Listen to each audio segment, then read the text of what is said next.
Enfin, il y a quand même la joie, mais on ne peut pas se toucher. Bon, bah, de loin, hein, on va faire ça de loin, avec, je pense, autant de convivialité et puis de réflexion et de réactivité, comme d'habitude, hein. Et donc, du coup, l'idée de cette table ronde, c'était quand même de réfléchir. Alors, je suis vraiment très honorée que vous soyez tous là, un panel de chercheurs et de professeurs d'université. Non pas que je fasse du sectarisme, parce qu'on travaille pour tout le monde, en fait, hein. L'idée, c'est vraiment qu'on réfléchisse en recherche, qu'on démarre une compréhension dans le cadre de cette table ronde sur des sujets qui sont voilà, fondamentaux. Comment comprendre cette crise qui touche les soignants? Finalement, les antécédents de la crise, ben, ils étaient déjà connus avec plein de publications et on savait que les soignants étaient déjà depuis des années soumis à rude épreuve avec beaucoup de compétences, d'engagement, de dévouement, et ça on le sait depuis fort longtemps, hein, un métier impossible, comme disait Freud. Alors moi je ne suis pas freudienne, hein, mais j'aime bien cette expression, hein. Du coup, nous, au sein de l'association, on est des précurseurs depuis plus de 6 ans. D'abord, toi, Eric, avec Catherine, hein, je vous ai rejoint un petit peu après en décalé, des précurseurs avec vraiment une action très pragmatique, finalement, en aval. Et là, moi, je suis arrivée un petit peu en décalage avec l'idée de comprendre en recherche, avec vous tous, hein, ce qui se passe dans la souffrance des soignants, hein. Alors, juste avant de vous présenter, de présenter tous les intervenants de la table ronde, c'est vrai que je voulais revenir sur 2, 3 petits points qui ont été soulignés lors de la première. Ça me fait une transition, hein. Arnaud Chiche parlait avec beaucoup d'engagement, hein, de tout ce qu'il vit, etc., de toutes ses propositions. C'est vrai qu'il y a plus de... J'avais trouvé ça dans un tout petit encart sur la caisse de retraite des médecins de France. Il y a déjà au moins une trentaine de médecins qui sont décédés en exercice, hein. Il n'y a pas que des médecins, sûrement, hein. Arnaud Chiche parlait d'une infirmière. Sûrement, il y a d'autres infirmières libérales qui sont décédées, hein. Donc ça, c'est des chiffres qu'on ne connaît pas. Il va falloir que ça sorte à un moment donné, hein. Donc ça, c'est... Il y a aussi, ça, on ne l'a pas encore tellement abordé, quand même, malgré l'héroïsme des soignants qui a été très médiatisé, les applaudissements bah, qui se sont taris, hein, pour l'instant, quand même une voie du dénigrement, de la défiance, éventuellement même de la violence, hein, à l'égard de tous les professionnels de santé, en parallèle de bah, la diminution du statut, de la considération, de la reconnaissance. Ça, on en a beaucoup parlé, de l'exercice du métier de l'ensemble des professionnels de santé, hein. Ça, c'est en parallèle de toutes les d'autres professions, les profs, malheureusement, dont on a parlé de façon dramatique, etc. Les policiers, bon, je ne vais pas revenir là-dessus, mais donc on est vraiment dans un contexte très incertain, avec une forme parfois de violence. Euh, une- voilà, le contexte sanitaire actuel ajoute une violence qui est majeure et qui impacte encore plus les soignants.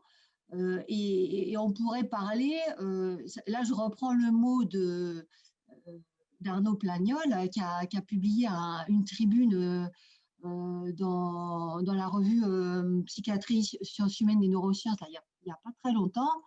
Il parle d'une épidémie psychiatrique iatrogène. Et je pense que cette épidémie psychiatrique iatrogène, elle va impacter à la fois ben les patients, mais aussi les soignants, hein, qui vont être patients aussi. Donc, il va falloir montrer vraiment ce qui se passe. Et donc, autour de cette table ronde, je vais vous laisser la parole, je ne vais pas être trop longue, hein, on va essayer de commencer à réfléchir alors, il y a plein de questions qui émergent, hein. C'est vrai, les questions voilà, qui me sont venues, c'est dans quelle proportion les soignants présenteront des symptômes de souffrance psychique en raison de la pandémie à Covid-19. Bon, évidemment, on pense qu'ils vont être nombreux, hein, surtout ceux qui exercent en première ligne en réa, ça c'est quand même assez évident. L'anxiété, les symptômes dépressifs, les troubles de stress post-traumatique, il va falloir les quantifier. Une autre question fondamentale, à mon sens, c'est c'est des choses qui étaient connues quand même, hein, des données connues du deuil des soignants, mais la confrontation à la mort de nombreux patients, moi j'avais appelé ça une familiarité dyschronique, surtout pour les jeunes, hein, les jeunes étudiants qu'on met au front et qui vont être confrontés à des décès répétés. Comment ils vont vivre ces décès? Comment ça va les impacter dans leur santé psychique? Bon, sans compter tout ce qui est les situations de détresse ultime, hein. Combien il va y avoir de soignants qui vont mettre fin à leur jour au décours de cette crise. Alors, c'est jamais, bien sûr, les causes d'un suicide en pratique, quand on creuse un peu, moi je reçois pas mal de soignants dans ma patientèle, c'est jamais unifactoriel, hein, bien sûr, hein, et faut pas attribuer, bien sûr, au contexte l'entière responsabilité des drames, mais la question du suicide des soignants, ça va être un point quand même à faire émerger de façon concrète et à faire remonter s'ils veulent entendre aux autorités de santé, hein. Donc voilà les questions qui me sont venues. Il y en aura plein d'autres, hein. J'imagine quand on va discuter tous ensemble, je vous propose qu'on échange. Il y a un point aussi qui m'intéresse tout particulièrement, c'est la santé des jeunes, des étudiants. Nous, on commence à être un peu tous un peu plus anciens, âgés. Donc, moi, il me semble, moi, je travaille beaucoup avec des étudiants à Polytechnique, à Centrale. Ils sont dans d'autres problématiques, hein, même s'ils sont bien impactés aussi par tout ce qui se passe. L'idée, c'est vraiment qu'on puisse apporter des solutions à nos jeunes qui sont l'avenir de notre système de santé. Et en adaptant à leurs besoins spécifiques, à leur fragilité spécifique. Un jeune qui est en pleine maturation cérébrale, à Marion, tu pourras nous en dire des choses, mais sur les stresseurs, sur un cerveau en pleine maturation, jusqu'à 25 ans, c'est qu'on n'est quand même pas dans les mêmes problématiques qu'un vieux qui a déjà de l'expérience, hein. Donc voilà, plein de questions. On a une bonne heure tous ensemble pour discuter, pour échanger. J'ai vu dans tous vos travaux, et je vais vous laisser vous présenter largement tout ce que vous faites, hein, pour vraiment mettre en évidence des débuts de réponse. Et puis, bon, je suis désolée d'avoir été aussi longue pour l'intro. On va commencer, Marion, si tu veux bien. Je te laisse te présenter. Alors peut-être tu es trop... je vais quand même te présenter un tout petit peu, tu pourras rajouter des choses. Tu es médecin chef des services, tu es professeur agrégé du Val-de-Grâce, hein, chef du département de neurosciences et contraintes opérationnelles à l'Institut de recherche biomédicale des armées, et tu diriges l'unité de neurophysiologie du stress. On travaille ensemble depuis quelque temps. C'est un grand bonheur pour moi parce que voilà, tu es une personne merveilleuse, pleine d'idées aussi, de créativité. Je te laisse la parole. Tu vas nous parler. Je trouvais que de te positionner en introduction, c'était intéressant. Tu vas nous parler d'enjeux éthiques et de stresseurs, hein, pour les soignants. Je te laisse la parole, Marion. Super, merci beaucoup Florence. D'abord pour l'invitation et puis ta présentation et puis ton énergie. Et puis je voulais aussi rapidement remercier SPS parce que je pense qu'effectivement favoriser les échanges, rien que cette possibilité est en soi finalement un objet thérapeutique. Et c'est vrai que du coup j'ai proposé de parler finalement de stresseurs qui contribuent à l'épidémie psychiatrique iatrogène, comme tu l'as dit, mais finalement qui ne datent pas de Covid, qui émergent peut-être plus fortement maintenant que la situation de crise sanitaire, met les soignants en situation de dilemme ou de conflits moraux. Et je me disais que c'était finalement peut-être l'opportunité de poser quelque chose, ou en tout cas de présenter la manière dont on peut réfléchir. Il y en a bien évidemment d'autres et il y a beaucoup d'équipes qui travaillent à ce sujet-là. Et en fait, ce que je voulais vous présenter là sur ces 10 minutes, c'est un petit peu la réflexion qu'on avait eue avec deux autres personnes, un philosophe qui est réserviste au sein de l'unité, on est une unité un peu hétéroclite parce que je pense qu'effectivement, plus il y a de compétences complémentaires et plus on peut avancer sur des questions compliquées. Et donc qui est Steve Biosi, et puis Antoine Lamblin qui est chirurgien militaire. Et c'est vrai que l'armée, que ce soit les soignants comme les personnels militaires, est régulièrement, du fait des missions et des enjeux, confrontés à des situations de conflits moraux. Alors le terme conflit moral, en fait, peut-être on peut le découper au moins en deux. Il concerne d'une part tout ce qui est du champ du conflit de valeurs. C'est typiquement une situation où on sait très bien ce qu'on veut faire, mais l'environnement, la disponibilité en matériel, l'environnement social ne nous permet pas de le faire. Donc en fait, on est dans une situation de conflit d'action qui fait que on est de fait du fait de l'empêchement ou de l'inhibition de nos actions en conflit manifeste et extrêmement finalement désagréable au quotidien, insatisfaisant. Et pour un soignant, dès lors qu'il ne peut pas apporter effectivement le soin qu'il estime nécessaire à un patient, forcément sa valeur d'humanisation des soins est mise à mal. Donc ce conflit de valeurs, je pense que tout le monde en a fait l'expérience. Le conflit éthique, il est peut-être plus émergent dans la crise Covid. Le conflit éthique, c'est il n'y a pas de bonne solution, mais on me demande de prendre une décision. Et dans ce cas-là, en fait, effectivement, la décision que je prends va avoir des conséquences et je vais devoir vivre avec les conséquences de cette décision. Et ces situations de conflit éthique, ça renvoie directement à la question du tri.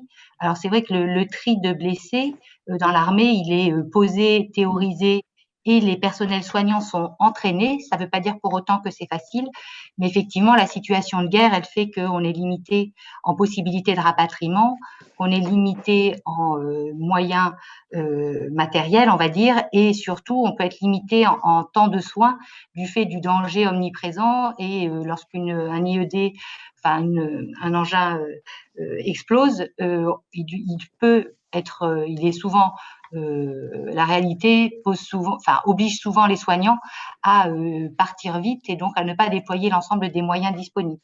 Donc il y a des procédures pour essayer du fait de ces apprentissages et de ces réflexes à choisir les blessés les plus curables pour en sauver le plus grand nombre en fonction de ce qui est disponible dans l'environnement.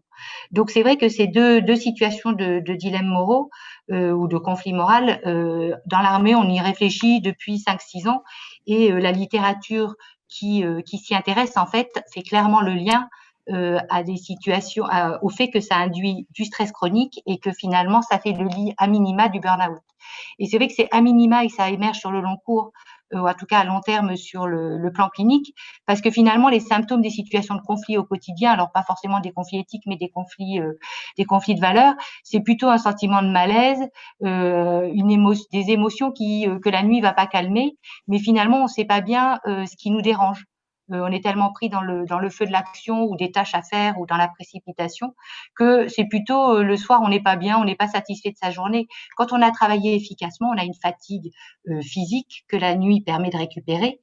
Quand on a une fatigue émotionnelle qui est secondaire à des répétitions de conflits de valeurs, en fait, la fatigue émotionnelle n'est pas récupérée par la nuit et notamment ne permet pas un sommeil et d'avoir des phases, une structuration du sommeil qui permet de récupérer. Donc, ces situations à bas bruit, forcément, au bout d'un moment, elles s'expriment sur le plan clinique du champ du stress chronique. Donc le burn-out en est le fer de lance, mais il y a tout un ensemble de pathologies pour lesquelles ces stresseurs chroniques sont permissifs et effectivement favorisent leur émergence. Dans la situation de Covid, peut-être ce qui est nouveau, c'est que se rajoute en plus l'incertitude, à la fois l'incertitude sur est-ce qu'on va avoir les moyens de faire ce qu'on doit faire, est-ce qu'on va pas être dépassé par les patients, et puis aussi une incertitude pour chacun des soignants par rapport à sa santé et puis à la santé de ses proches. Et l'être humain, il n'a pas un cerveau qui est fait pour tolérer l'incertitude, voire même l'intolérance à l'incertitude, c'est étudié comme un stresseur en complémentarité de la peur de l'inconnu. Et finalement, c'est pas exactement la même chose qu'avoir peur. on a tous fait l'expérience, ou en tout cas on essaie tous, et je pense que Monsieur Antoine Lutz en parlera par rapport à la pleine conscience. Le cerveau humain, il passe son temps à vouloir s'expliquer le monde, à trouver des explications qui lui correspondent, ou qui correspondent à la manière dont il a construit sa perception du monde dans lequel il vit, et donc forcément ne pas pouvoir apporter des réponses à un environnement qui est tout le temps changeant, qui est très instable, ça rajoute un stress du quotidien à ces dilemmes moraux. Donc, on a vraiment dans la situation de Covid des stresseurs chroniques à bas bruit qui vont se surajouter les uns aux autres pour épuiser les soignants, en plus de tout ce qui existe et qui est tangible et qui arrive, qui est rapporté à la fois par les médias, qui est rapporté aux politiciens, et que SPS effectivement permet aussi d'évoquer ici. C'est aussi intéressant sur le plan de la recherche, parce qu'en fait, alors sur le plan de la recherche, on peut peut-être apporter encore un élément de stress supplémentaire pour rendre compte du caractère stressant de ces situations. C'est qu'en fait, classiquement, on pose que le stress, c'est une réaction de l'organisme à un environnement changeant, donc un stresseur. Les stresseurs pouvant être externes ou internes. Externe, c'est à chaque fois que quelque chose de l'environnement vous oblige à vous adapter, et donc vous avez besoin d'énergie pour pouvoir répondre à la demande. Les stresseurs internes, ça va être toutes les ruminations et l'anxiété qui va être dans votre tête et qui au quotidien demande, enfin en tout cas au cerveau, de travailler en dehors de son cadre paisible. Mais il y a un modèle de stress qui, avec un certain nombre d'arguments, qui dit en fait le stress c'est pas une réaction, le stress c'est par défaut toujours présent, et finalement ce qui est important c'est les freins pour essayer de contrôler cette réaction de stress toujours présente. Et d'un point de vue évolutionniste, c'est plus facile de lever un frein ou d'accélérer un frein que de mettre en jeu une réaction de stress. Donc, en fait, si le stress est toujours présent, c'est peut-être pas à la réponse de stress qu'il faut s'intéresser en priorité, mais plutôt aux capacités de frein qu'on a de cette réaction tout le temps activée dans l'organisme. Il y a deux freins qui sont extrêmement pointés comme étant importants. C'est à la fois justement le cortex préfrontal, et je rebondis sur la maturation de cette zone du cerveau qui permet justement de relativiser et puis de prendre de la distance, de rationaliser. Et effectivement, le cortex préfrontal, il mature jusqu'à 30 ans, donc on peut effectivement poser que les jeunes, ils n'ont pas toute la capacité de frein à pouvoir, qui leur permet justement de faire au mieux avec ce dans quoi on les plonge. Et le deuxième frein, c'est le frein parasympathique, donc cette partie du système nerveux autonome qui s'entraîne par un certain nombre d'outils, dont peut-être effectivement Monsieur Lutz vous parlerait. Moi, j'en dirai juste un mot à la fin. Et ces deux freins, quand ils sont efficients, ça permet à l'individu, quand il n'y a pas de stresseur, d'être au calme. Mais si ces freins sont dysfonctionnels ou le sont devenus du fait d'une répétition de stresseurs, en fait, même quand la situation est calme, le sujet est en stress chronique, à l'insu de son plein gré. Et du coup, on n'a jamais de moment sécure où l'individu peut faire un reset métabolique, un reset émotionnel. Et potentiellement, cette situation Covid, elle positionne les soignants dans des situations de stress beaucoup plus nombreux, beaucoup plus complexes, et en même temps, elle ne leur donne pas de période de récupération possible, puisqu'elle entame la capacité des freins à être efficients quand ils peuvent se reposer. Donc, vous voyez que cette question des dilemmes moraux, en fait, elle appelle beaucoup de champs de recherche, et elle pointe vraiment l'importance de la prendre en compte pour essayer, en tout cas, de diminuer l'impact que ça peut avoir sur la santé. Et comme ces dilemmes moraux, ils obligent à prendre des décisions, forcément, la prise de décision est aussi en soi un stresseur, du fait, et je rebondis sur ce que je disais au début, du fait que chaque décision est impliquante. On est obligé de trancher, hein, de couper pour effectivement, parmi plusieurs alternatives, en choisir une. Alors là, effectivement, le tri de blessés est vraiment l'alternative qui est la plus criante, mais il y a plein de petits actes au quotidien qui conduisent à devoir trancher et à vivre avec les conséquences des décisions que l'on va prendre. Et dans beaucoup de structures hospitalières, pour les soignants qui avaient le temps, il y a eu, et donc là finalement pour terminer, c'est peut-être présenter quelques modalités d'action de façon à prendre soin d'une personne soignante dans ces situations de conflits moraux du quotidien qui sont évidemment exacerbés par la crise Covid. Et donc, dans beaucoup de structures hospitalières, il y a eu des comités d'éthique qui se sont montés, plus ou moins formels, hein. Et c'est vrai que quand on veut essayer de diminuer l'impact sur la santé psychique et à terme physique de ces dilemmes moraux, la première des choses, c'est d'aider les gens à les détecter, ces dilemmes. Donc, je vous disais qu'effectivement, l'émotion qui était associée était souvent infraclinique et donc pas facile à détecter. Et quand on est fatigué, quand on n'a pas dormi, c'est encore plus difficile d'être. C'est bon, c'est reparti. Bon, je ne sais pas ce qui s'est passé. À Paris, il y a eu une coupure temporaire de connexion.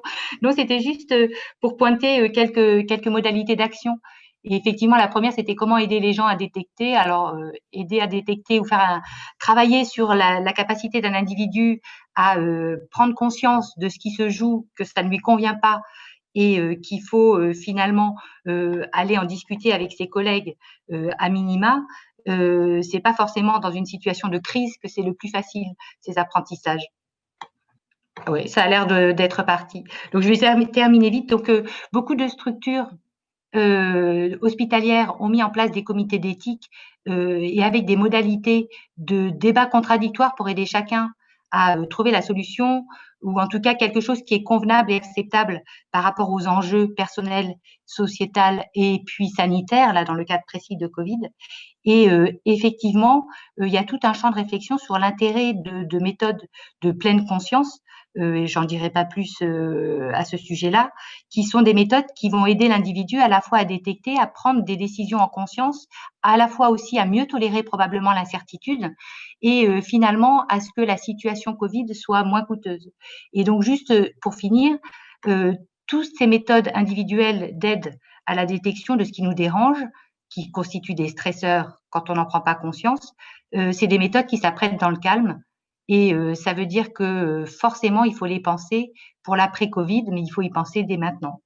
Donc, je ne sais pas si vous avez entendu la fin, j'ai pas de retour, mais je pense que j'ai pris mes 10 minutes, donc je vais laisser la parole à mes collègues et je vous remercie encore de m'avoir donné ce temps de parole.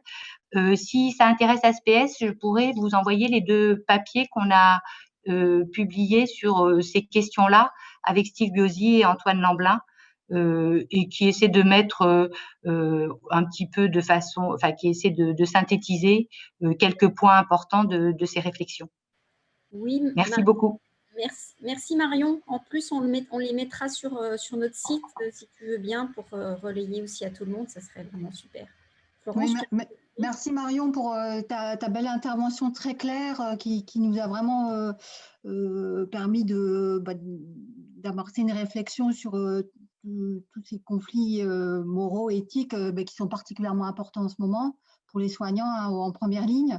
Et on rejoint quand même la médecine de guerre par bien des égards avec la question du tri. J'espère que dans la deuxième vague, les soignants n'auront pas trop à faire de tri. Bon. Donc, merci pour toutes ces interventions. On est effectivement preneur des publications qu'on peut relayer sur le site. L'idée, on en reparlera peut-être après en off, mais ça serait peut-être éventuellement à partir des actes du colloque de faire un ouvrage collectif où on pourrait, alors là je m'avance peut-être un peu, mais où on pourrait mettre l'ensemble des interventions et réfléchir tous ensemble à diffuser un bouquin sur toutes ces réflexions. Donc, je vais passer sans plus attendre, je te remercie encore une fois Marion, je vais passer sans plus attendre la parole à Wissam Elhaj, qui est professeur à Tours, à l'université François Rabelais, et psychiatre au centre hospitalier de Tours.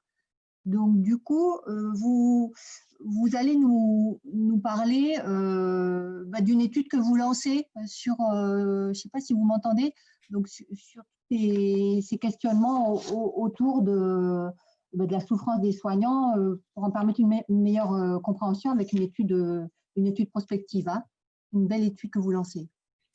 Bonjour à tous, merci de l'invitation. C'est toujours très agréable de partager quelques éléments d'expérience. Merci aussi à Marion pour cette belle présentation. Donc, mon inquiétude dès le début de la pandémie, s'est très vite tournée vers le personnel soignant parce que, étant spécialiste des troubles de stress post-traumatique, j'ai très vite ressenti, en fait, c'est comme une situation de guerre, et c'est vrai que les combattants des lignes de l'avant sont ces personnels soignants des unités Covid, des services de réanimation ou des urgences. Et on s'est vite un peu essayé, on a essayé au début de faire une petite enquête pour évaluer les troubles ressentis, et on s'est orienté, comme je vais vous l'expliquer, vers peut-être une étude plus consistante. Ce qu'on a observé, c'est que au tout début du confinement, très vite, on a émergé l'inquiétude et l'incertitude, qui sont en soi vraiment le terreau des premiers troubles psychiatriques, notamment devant cette grande incertitude que représente encore aujourd'hui cette pandémie. Et plus rapidement, on a vu apparaître des difficultés plus sévères, sur lesquelles on a retrouvé les mêmes difficultés dans nombre de pays, en Italie, en Allemagne, en Chine, aux États-Unis, c'est-à-dire que une anxiété, des symptômes de dépression, des difficultés de sommeil, un stress intense, une fatigue exacerbée, et pour certains soignants, une situation traumatique. Alors pas forcément toujours situation traumatique dans l'exercice du travail, mais aussi un rappel des souvenirs de situations traumatiques antérieures qui sont réactivées. Et puis des situations traumatiques, parce que quand on est soignant, ça a été dit, on n'est pas fait pour laisser mourir les gens, et ça constitue des conflits importants, éthiques, et dans notre empathie. Et d'autres difficultés ont été observées, puisqu'il y a comme on le vit encore aujourd'hui, des soignants déplacés de ce qu'ils ont l'habitude de faire dans d'autres structures, et ça crée un peu des difficultés de réorganisation du temps de travail, de savoir-faire, de notion d'équipe. Donc tout un climat anxiogène, avec une rapidité de diffusion, avec des connaissances limitées, avec des déficits d'équipement au début, et on a entendu des difficultés, des peurs de contaminer les proches. C'est-à-dire qu'un soignant est avant tout un citoyen issu d'une famille, d'une vie, et donc une grande culpabilité, aussi une stigmatisation, voire vous avez entendu des gens qui étaient stigmatisés parce qu'ils étaient infirmières, ils étaient chassés par leur employeur, ainsi de suite, par leur logeur, ainsi de suite. Donc, tout ça constitue, on le sait, des facteurs de risque d'anxiété, de dépression, de stress, d'épuisement, voire d'addiction ou de troubles de stress post-traumatique. Donc, on a lancé une première enquête à laquelle ont répondu plus de 1000 personnes professionnelles de santé à travers la France, avec 3 niveaux d'exposition dans ces professionnels, des gens qui étaient vraiment de première ligne, des gens de seconde ligne et des gens un peu qu'on va appeler de troisième ligne selon le niveau d'exposition aux patients atteints de la Covid. Et on a très vite vu que finalement, les soignants en général ont été eux-mêmes les premiers concernés et touchés par la Covid, suspectés d'être Covid+. Un tiers de leurs proches sur cette enquête étaient eux-mêmes positifs à la Covid. Dans notre cohorte, plus de 40% étaient eux-mêmes touchés par la Covid, et pourtant, 20%, ils étaient aussi eux-mêmes touchés d'une maladie à risque, comme vous savez, qui constitue les personnes les plus à risque. Qu'est-ce qu'il s'en est sorti de cette enquête? C'est que plus on est exposé dans ces premières lignes, deuxième ligne, en fait, le niveau d'exposition, c'est là où, au début de la crise, on a manqué le plus de matériel, on a eu le plus d'inquiétude pour nos proches, du fait de ce travail, de peur de contaminer nos proches, tout en se sentant impuissant de point de vue personnel. Il y a un dilemme aussi personnel, professionnel, et en plus du dilemme éthique du travail lui-même. L'influence aussi, plus le niveau d'exposition était élevé, plus cela entraînait un niveau d'anxiété, de tristesse, de colère, des difficultés de sommeil, culpabilité vis-à-vis de ses proches, avec l'inquiétude de ne pas être en capacité finalement de les protéger. Et on a trouvé que le niveau d'exposition élevé en première ligne était associé à des symptômes de stress post-traumatique et nous, de ce qu'on appelle la dépersonnalisation, c'est-à-dire d'être obligé presque de plus tenir compte de son vécu physique, de s'en détacher, d'être un peu d'éteindre, un peu ne plus écouter son corps pour pouvoir accomplir son travail. Donc, dans ce contexte que vous connaissez, on a déposé un projet qui a été financé par l'appel d'offres national des PHRC. Et notre projet va consister à essayer, à partir du 20 novembre, de lancer donc une cohorte nationale de 3000 professionnels de santé exposés en première ligne à la Covid.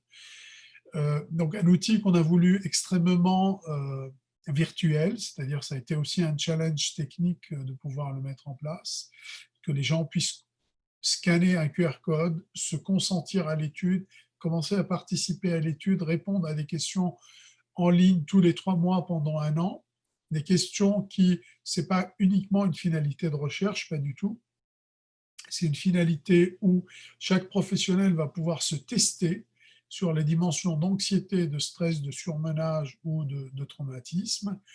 Et à partir de là, il a un retour sur ces symptômes en disant vous avez un niveau de symptômes léger, vous avez un niveau de modéré ou sévère, et on donne des recommandations. Et pour les personnes qu'on va avoir identifiées comme avec des symptômes vraiment les plus significatifs, nombre de ces personnes vont se voir proposer de participer en fait à des soins qu'on va offrir dans le cadre de l'étude avec une thérapie EMDR basée sur les mouvements oculaires et la régulation émotionnelle en libéral. Donc l'idée, c'est vraiment de venir évaluer, donner un peu une sorte d'empowerment, c'est-à-dire donner la possibilité aux gens de s'auto-évaluer avec un retour adapté à leurs symptômes, et pour les plus sévères, d'essayer de leur proposer quelque chose de tout à fait concret par un thérapeute proche de chez eux. Donc voilà ce qu'on va lancer fin novembre, et je profite aussi pour, puisque l'occasion m'en est donnée, on a sorti il y a une semaine un livre destiné à tout professionnel, mais aussi à toute personne victime de traumatisme dans la vie, un manuel vraiment grand public que je vais vous montrer là, qui s'appelle « Le traumatisme, comment s'en sortir » et qui est vraiment destiné à comment on comprend, comment on agit dans sa vie, comment on peut agir pour s'en sortir de ce traumatisme, et qui, à mon sens, est déjà un outil pour que les gens se saisissent de et reprennent contrôle sur leur vie face au stress et au traumatisme. Voilà ce que je voulais vous dire.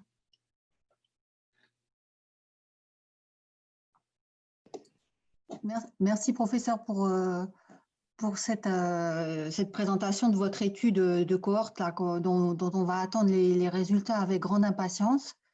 Alors, bien sûr, on est à votre disposition pour relayer les résultats préliminaires, pour voilà, votre livre également, le mettre sur le site. Hein, c'est vraiment tellement important que on a les moyens techniques de le faire via l'association et via tout le travail de Catherine et de son équipe au niveau de la com. Ça, c'est vraiment très important.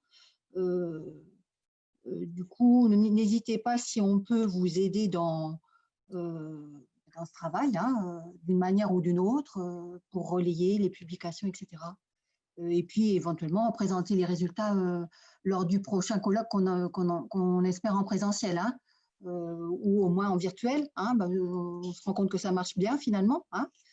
Donc, sauf s'il y a des questions, je me rends compte qu'il y a une bonne quantité de participants, d'auditeurs, donc c'est très bien. Ça veut dire que le colloque, même en virtuel, fonctionne bien. On est à plus de 100 participants, 110, avec des petites fluctuations.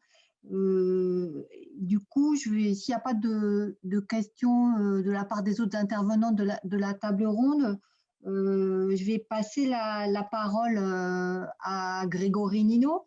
Donc, Grégory, tu es professeur à l'Université de Montpellier et tu diriges une unité de recherche sur l'évaluation des interventions non médicamenteuses. Et donc, je te remercie un petit peu de nous présenter tout ce que tu as pu faire et comment tu vois les choses pour les soignants au regard de cette crise sanitaire qui vient surajouter des facteurs de stress pour l'ensemble des soignants. Voilà, je te remercie, Grégory. Merci beaucoup Florence, bonjour à toutes et à tous. Merci à Catherine, également merci à Eric pour cette invitation. Je l'aurais voulu aussi physique, mais on va le faire de façon distancielle. Je travaille également à l'Institut du cancer de Montpellier, c'est aussi à préciser. Donc je dirige une plateforme qui s'appelle la plateforme CEPS, qui est une plateforme universitaire qui réunit 140 personnes de 11 pays différents, dont l'idée est de travailler sur les interventions non médicamenteuses. J'ai écouté sagement ce matin et vraiment l'émotion partagée est assez impressionnante et je pense que mon travail aussi d'universitaire est de tenter de prendre du recul par rapport à cette émotion et tenter d'apporter des solutions.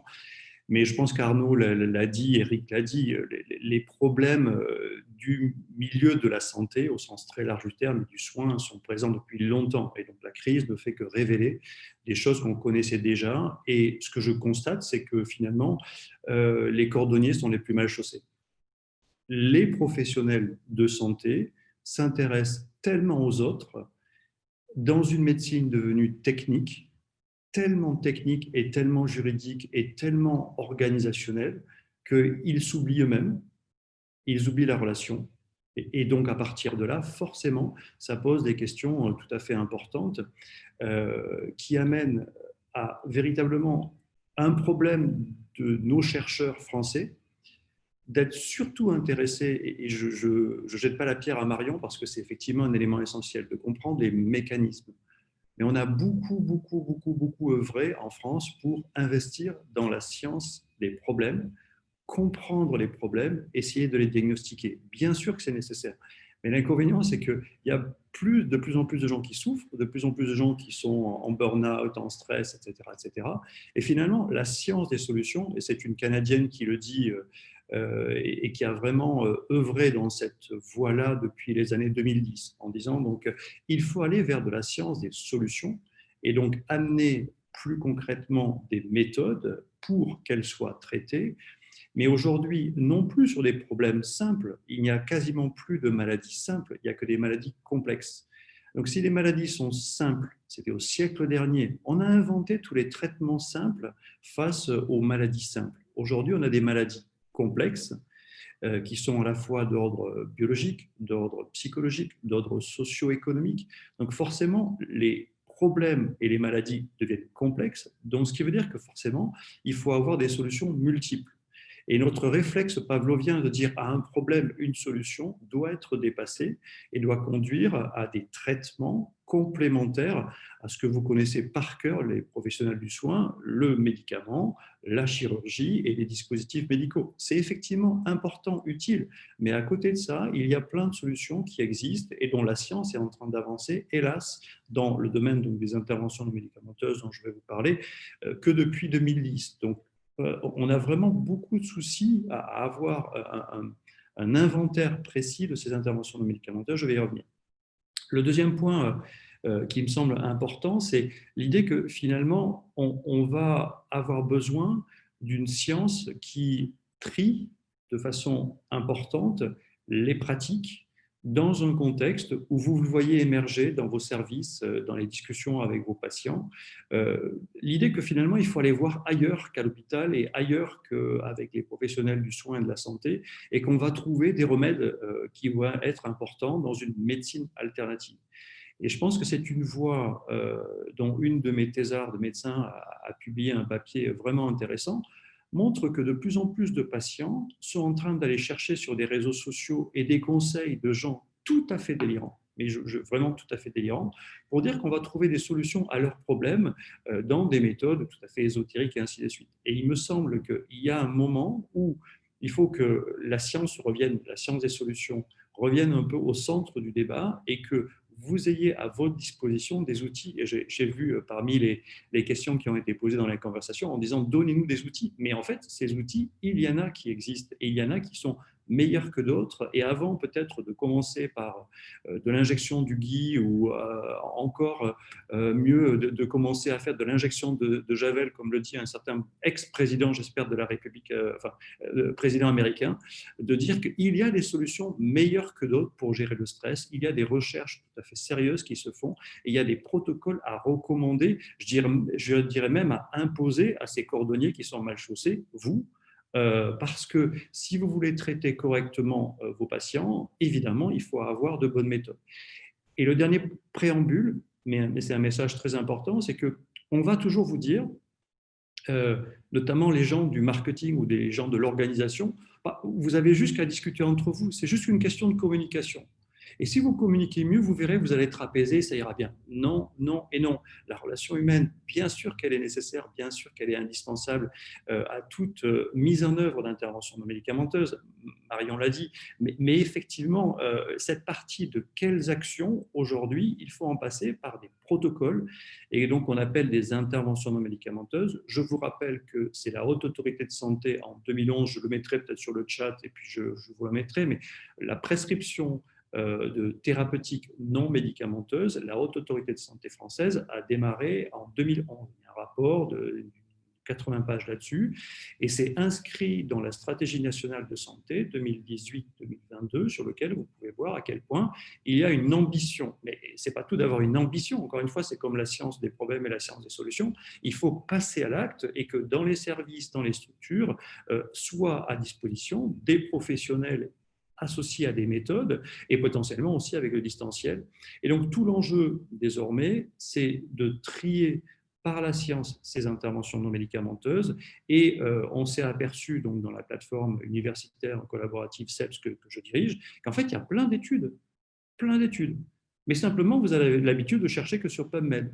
Et sur PubMed, grosso modo, vous avez quoi comme base de données? Essentiellement des réponses médicamenteuses, des réponses radiothérapie, chirurgicales, etc., mais uniquement de traitements biomédicaux et sur lesquels on ne va pas dans ces solutions d'intervention non médicamenteuse. Donc, c'est la raison pour laquelle on a obtenu un contrat par l'État, par la région Occitanie, un CPER, pour développer des outils qui sont tout à fait partagés en disant, regardez, il y a des études tout à fait rigoureuses, qu'on appelle des études qu'on peut appeler essais cliniques, mais aussi des études comparatives, des études avant-après, sur lesquelles on va mettre en place des programmes et on va vérifier s'ils ont une efficacité. Et effectivement, il y a aujourd'hui des données tout à fait considérables dans des revues scientifiques qui sont de renom, mais pas nécessairement identifiées par PubMed, qui permettent de voir à quel point il y a différentes méthodes et que ces méthodes, on va pouvoir les associer pour répondre à des problèmes complexes. Donc, tout l'enjeu de cette évolution, pour être très synthétique, c'est attention à l'ouverture de la boîte de Pandore avec les médecines alternatives ou les pratiques alternatives sur lesquelles on va être dans les pratiques qui sont surtout socioculturelles.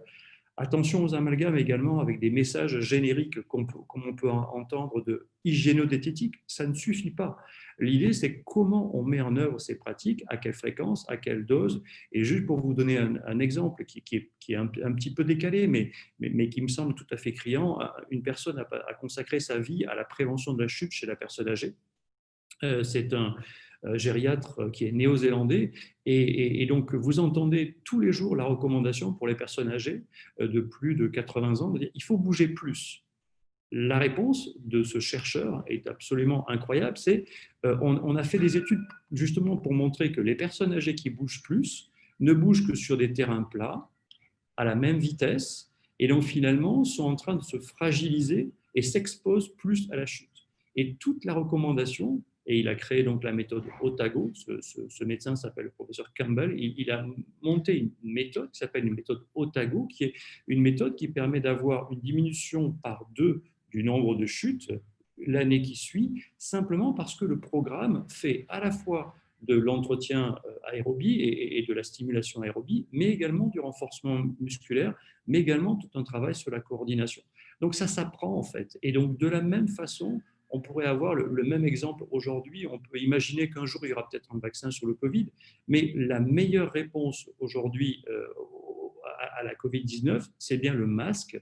Et le masque n'est pas un dispositif médical, c'est bien un masque barrière sur lequel c'est une intervention non médicamenteuse. Mais encore une fois, si on le met comme certains étudiants fêtards qu'on a pu avoir dans nos villes, ce n'est pas forcément la bonne façon de faire. Donc, ce n'est pas uniquement qu'un outil, mais c'est bien une recette, c'est bien un protocole à mettre en œuvre avec un contenu, avec, avec des objectifs particuliers, des doses particulières. Et tout l'enjeu, c'est effectivement de trier pour pouvoir améliorer la lisibilité de ces interventions non médicamenteuses. Il y a des start-upers qui sont en train de développer des choses. Dans la gestion du stress, ça va être évoqué juste après moi, mais vous avez les programmes, mais effectivement, le MBSR ne se pratique que si effectivement on va avoir un protocole qui est suivi et cadré. Si on fait 3 minutes de méditation tous les mois, il n'y a absolument aucun impact. Donc ça exige effectivement un suivi particulier. Et je pense que le Covid va être un révélateur, je l'espère en tout cas, d'un avenir sur lequel les professionnels de santé vont s'occuper de leur santé en prévention, mais aussi vis-à-vis du travail sur la relation aux autres, en utilisant des interventions non médicamenteuses avant de tomber dans des pratiques ésotériques. Voilà ce que je voulais dire de façon très, très rapide. Merci Grégory pour cette intervention très claire qui effectivement… Florence, je vais juste rebondir par Oui. rapport à ce qu'a dit Grégory Ninou, que je remercie. Évidemment, comme tous les autres intervenants, nous fait grandir dans nos futures actions, puisque nous, on avait effectivement identifié à travers plusieurs études, donc l'étude de printemps et l'étude des préparatrices en officine, que leur ressource essentielle maintenant, c'est d'aller vers ces interventions non médicamenteuses. Donc, tout notre enjeu au niveau de l'association, on a commencé à l'initier, comme disait Farida Adlani ce matin en notre induction avec la région Île-de-France, avec nos JAD, avec nos journées d'ateliers dynamiques et d'échanges, avec un certain nombre d'ateliers autour de la méditation. On va en parler tout à l'heure avec Corinne et Antoine, mais avec aussi la méditation, avec l'hypnose, etc. Nous, l'enjeu, ce n'est pas de le faire, mais c'est comment le faire et de protocoliser un certain nombre d'ateliers qu'on va mettre en place pour que ça soit le plus efficace possible. Donc, ravi de cette intervention parce que ça nous précise beaucoup d'études, de recherche, de travail ensemble sur ces méthodes pour que le soignant, tous les professionnels de la santé utilisent de façon la plus efficace ces méthodes. Donc, ben voilà, merci en tout cas et hâte d'entendre aussi Corinne et Antoine sur ce sujet. Et donc, juste pour finir, pour te remercier Grégory de ton intervention, c'est vrai qu'on est vraiment très ouvert pour… il y a des collaborations qui vont être mises en place, hein, sûrement avec Pauline Dubar. Effectivement, l'idée, c'est vraiment de travailler en compréhension de ce qui se passe dans toutes les interventions non médicamenteuses qu'on a mis au sein de SPS en pratique depuis plusieurs années, de façon empirique, pragmatique, hein, avec beaucoup de… dans tous les ateliers au profit des soignants. Hein, donc, il y a vraiment des possibilités de travaux de recherche et d'évaluation de ce qu'on fait en collaboration avec ton équipe, hein, si tu le souhaites. Enfin, on en a déjà parlé, hein, je pense qu'il va y avoir des choses qui vont être faites le plus rapidement possible. En associant des étudiants, enfin, en étant très, très concret aussi sur des thèses d'exercice. Voilà. Merci encore pour… Oui. Est-ce que je peux rajouter quelque chose? Oui, je t'en prie, on a le temps. Hein. Oui, si on a le temps, juste de dire, parce que Wissam avait parlé de son livre, mais je pense qu'effectivement, il est important d'avoir des outils collaboratifs. Et donc, je vous invite à aller voir, par exemple, nicher.fr, je le mettrai également sur le lien, mais pour que les mémoires des soignants, y compris des infirmières et pharmaciens, donc des thèses d'exercice ou des PhD ou de master soient partagées sur les interventions non médicamenteuses sur un site qui s'appelle nicher.fr. Donc, c'est financé par le public, hein, évidemment. Et l'idée, c'est d'avoir énormément de thèses de toutes les langues, en fait, et de toutes les disciplines pour dire regardez, il y a un contenu très, très important qui existe. Et Wissam en a parlé également, mais je pense que c'est un élément important. On a fait une enquête sur tous les financements du ministère de la Santé sur le financement de recherche spécifiquement. Donc en particulier les PHRC, mais pas que, les PHRIP, etc. Et on est quand même un peu déçu du chiffre, je vous le donne, puisque ça vient de sortir il y a 2 jours chez nous à la plateforme, mais uniquement 12% de l'effort de recherche du ministère de la Santé, plus de, alors précisément 145 millions d'euros, sont consacrés aux interventions non médicamenteuses. C'est quand même incroyable. Je ne veux pas faire mon Arnaud Chiche ici en disant, et avec un peu d'émotion en disant, mais bon sang, mais si vous devez accorder véritablement de la recherche rigoureuse en France, comment se fait-il qu'aux États-Unis, c'est plus de 198 millions de dollars qui sont investis dans le domaine? Comment nous, on a à peine 15 millions d'euros sur ces thématiques? Et donc j'encourage, et bravo à Wissam et à Marion et d'autres qui mènent des recherches sur le sujet, mais en disant qu'il est temps un peu de faire bouger le cocotier, parce que Arnaud l'a dit aussi, mais je pense que Eric va le partager. Mais un des moyens de nous faire avancer, de vous faire avancer, c'est effectivement de s'impliquer dans la recherche clinique, en étant soi-même finalement un cobaye, entre guillemets, de pratiques qui peuvent être utilisées. Et parfois, les professionnels de santé sont tellement investis dans la clinique qu'ils se disent « je ne peux pas dégager du temps pour la recherche ». Moi, je trouve que là, il y a un moment où il faut dire à un hôpital, à son directeur ou autre, ce temps de recherche doit être consacré et libéré afin de pouvoir finalement réfléchir aussi sur sa propre manière d'agir et de pouvoir évidemment travailler notamment sur les interventions non médicamenteuses. Mais je pense que c'est vraiment un sujet sur lequel, au-delà du discours du ministère de la Santé et également au niveau de la recherche, mais de vraiment faire avancer de façon significative ces études. Et peut-être un dernier message, parce que beaucoup de professionnels de la santé qui nous écoutent vont souvent dire que la recherche, c'est uniquement des chercheurs INSERM dans leur tour d'ivoire, etc. Je voudrais dire que la recherche, c'est effectivement de la recherche clinique, mais c'est aussi de la recherche sur l'expérience vécue. Et je vous en reparlerai, mais le témoignage est uniquement témoigner et l'apporter, donc la recherche qualitative est aussi de la recherche. Et donc finalement, c'est l'un et l'autre. Et comme Catherine l'a dit sur l'enquête SPS, je pense que les enquêtes que vous êtes en train de faire, c'est aussi de la recherche. Et ce n'est pas une recherche de deuxième zone, et en particulier pour les interventions non médicamenteuses. Voilà, si vous voulez aller plus loin, j'ai également écrit un livre en 2019 sur les INM, mais je ne voudrais pas… Moi, ce que je propose, c'est que tu redonnes à l'oral le site, parce qu'il y a plein de gens qui le demandent et qui n'ont pas pu le trouver. Oui, redonne-le bien, là, vas-y. Je vais le faire sur la conversation avec Web, sans problème. Bon, d'accord. Et ensuite, moi, je propose à Catherine, c'est de mettre un onglet sur notre site, si on peut, les outils et solutions à proposer, et puis on mettra dedans tout ce que vous nous dites. Et comme ça, les gens iront piocher sur notre site les solutions et auront au moins un endroit où tout est inscrit. Voilà ce que je propose pour ça. Oui, c'est prévu. On a déjà, nous, un peu plus une vingtaine d'ateliers proposés pour les soignants et les professionnels de la santé. On a besoin de le protocoliser, c'est tout l'enjeu de notre travail futur. Donc, qui va ne faire que s'enrichir. Donc, à suivre, effectivement, un beau travail en perspective. Merci Grégory, merci Catherine, Eric là, pour vos précisions. Donc du coup, je vais passer la parole à Corinne Isnarbanis, qui est professeure de néphrologie à l'université Paris 6 et qui est responsable notamment du DU de méditation de pleine conscience à la Pitié également pour les soignants. Hein. Donc Corinne, je ne sais pas si vous m'entendez, je ne vous vois plus. Je vous entends. Je ne vous vois pas encore. Si, Bonjour je suis Corinne. là. Merci de nous avoir rejoints pour cette table ronde. Merci beaucoup de cette introduction.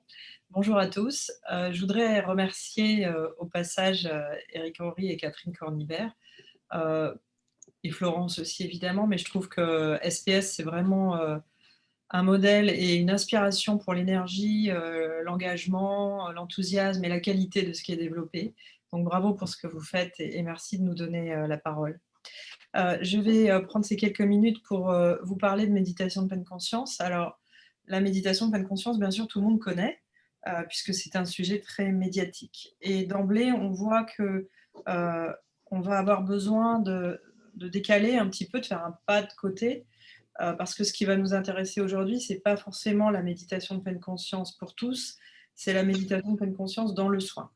Et pour moi, c'est un sujet assez différent. Donc, bien sûr, ces pratiques, les sciences contemplatives existent depuis des millénaires, sont ces pratiques de méditation, en fait, qu'elles soient corrélées ou pas à des spiritualités, à des religions, qu'elles soient développées dans un champ plus laïque à l'heure actuelle, sont des choses que tout le monde connaît, sont des approches auxquelles toutes les populations du monde, finalement, recourent depuis très longtemps. Comment ça s'est développé peut-être d'une manière laïque et comment ça a pu rentrer dans le monde du soin? Si on veut en dire 2 mots, c'est très probablement quand même aux États-Unis que le travail de Jon Kabat-Zinn et d'autres, hein, mais je vais parler principalement de Jon Kabat-Zinn parce que c'est l'équipe dans laquelle j'ai été formée à ces pratiques. L'idée de transformer une culture spirituelle, méditative en quelque chose de structuré sous forme d'un programme et de façon laïque a évidemment été une étape absolument majeure dans les années 70 pour rendre ces pratiques accessibles à des professionnels de santé ou du moins à ce qu'elles puissent se développer dans le terrain du soin. Et on va revenir, enfin ça va être un petit peu le fil rouge de ce que je vais vous dire aujourd'hui, c'est que dans le terrain du soin, on va avoir besoin de s'appuyer sur un ancrage très particulier qui va être en premier lieu lié à la formation des intervenants. On peut choisir de faire de la méditation avec qui on veut quand c'est pour soi-même, et bien entendu, la qualité des intervenants est aussi importante. Mais si on s'adresse à ces pratiques-là dans le soin, je pense que c'est particulièrement important de donner de la visibilité, de structurer la qualité des formations et de s'assurer qu'il va y avoir un respect d'une certaine éthique dans ces propositions. On est dans un monde dans lequel, pour différentes raisons, l'ensemble des populations s'intéressent à plus de bien-être et dans ce contexte-là, enfin, l'ensemble des populations qui ont quand même résolu des problématiques de base, de bien manger, pouvoir dormir, avoir une maison, etc. Hein. On pourrait dire aussi que c'est un questionnement quand même de sociétés qui ont le temps de s'intéresser à leur bien-être. Mais en tout cas, ces pratiques-là sont un sujet pour tout le monde. Mais elles doivent, dans le cadre du soin, respecter un certain nombre de contextes éthiques. Et l'éthique, dans le développement de ces pratiques dans la santé, est vraiment un sujet qui commence à émerger dans la méditation de pleine conscience. C'est un sujet qui commence à interpeller beaucoup des enseignants.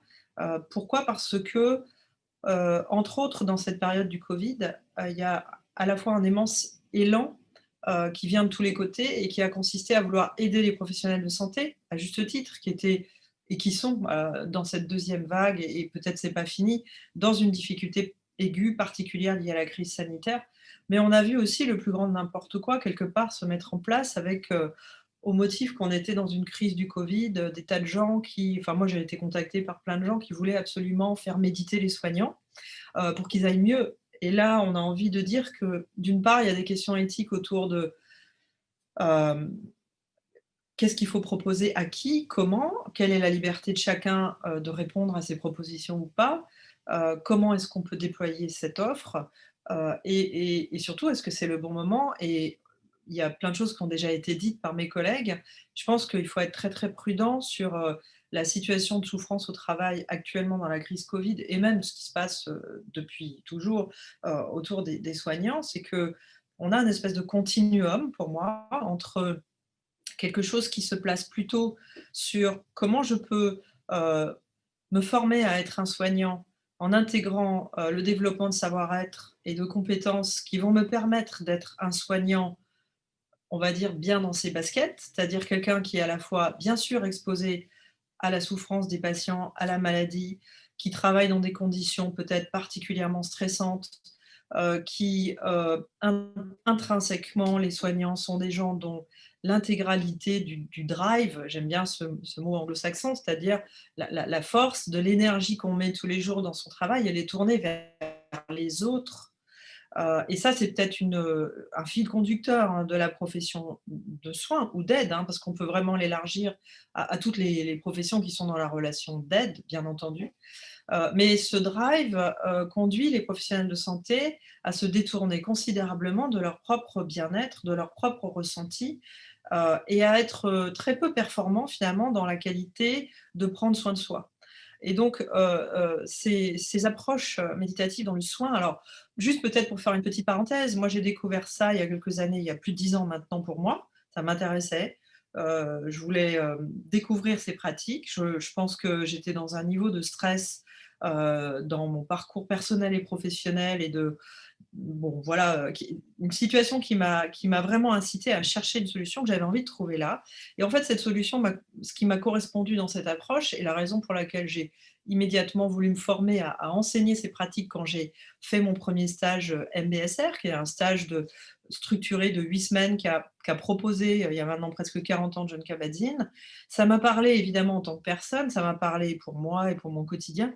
Ça m'a beaucoup parlé en tant que professionnelle de santé. Initialement, ça m'a surtout beaucoup parlé dans ma relation avec les patients, parce que j'étais très impliquée en éducation thérapeutique et je trouvais qu'il y avait une espèce de grosse frustration à essayer de travailler sur les savoirs. Alors évidemment, les savoirs, le partage des savoirs, la connaissance de la maladie, c'est clé pour les malades. Mais moi, il me manquait quand même quelque chose. Et il y a 10 ans, c'était pas tout à fait là dans les programmes d'éducation thérapeutique. Il s'est passé plein de choses aujourd'hui dans l'encadrement, l'accompagnement des patients, et on travaille beaucoup plus sur les savoir-être aujourd'hui. Et donc moi, j'ai commencé par aller me former aux États-Unis à cette approche pour enseigner la méditation de pleine conscience à des soignants, à des patients dans des ateliers d'éducation thérapeutique. Puis ensuite, tout à fait simplement, j'ai vu ce que ça avait changé dans ma façon à moi d'être un soignant. Et je me suis dit, mais bon sang, quand même, ça fait beaucoup de sens avec les théories du care, ça fait beaucoup de sens avec la manière dont j'ai envie d'exister en tant que soignant, d'une certaine forme d'humanisation des soins. Et ce qui m'est apparu de manière très pragmatique, c'est vraiment la conviction que ces approches et ces pratiques peuvent être complètement clés dans le développement d'une compétence et d'un savoir-être autour de la relation de soins.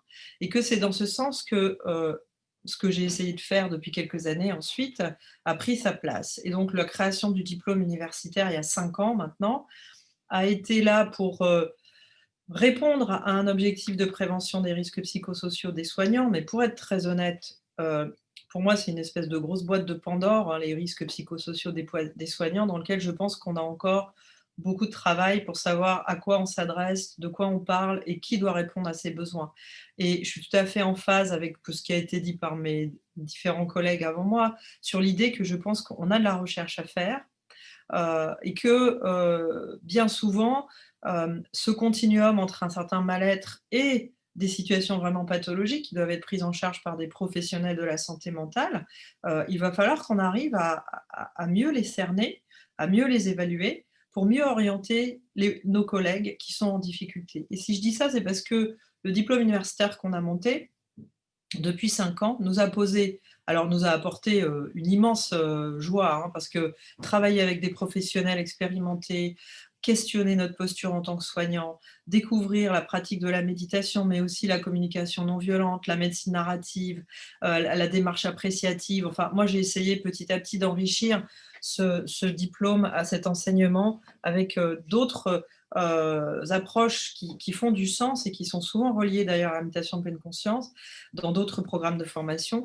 Se questionner sur comment est-ce qu'on peut être à la fois présent, à l'écoute, accueillir la souffrance des patients, les accompagner, être vraiment disponible pour eux tout en protégeant notre propre sensibilité, tout en travaillant sur nos propres émotions.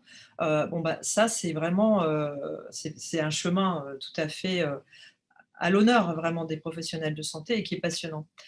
Mais on a eu la difficulté, toutes ces années, on a formé 250 personnes, on a eu la difficulté de voir arriver des soignants qui étaient dans des situations, pour moi, pathologiques, identifiées ou non, et qui arrivaient dans une formation continue, probablement parce qu'ils n'avaient pas trouvé à quelle porte, vers quelles ressources se tourner. Donc je pense qu'une des choses les plus importantes pour moi aujourd'hui, c'est de développer en effet nos approches de recherche, d'insister sur la comme l'a dit Grégory, sur l'importance de la recherche qualitative. C'est pas un pis-aller, la recherche qualitative, c'est une vraie façon de travailler. Je trouve qu'il faut qu'on arrête dans la médecine de penser qu'il n'y a que les essais randomisés en double aveugle dans le New England qui ont un intérêt pour avancer. Quand on aura abordé ce changement, on aura fait un grand pas en avant.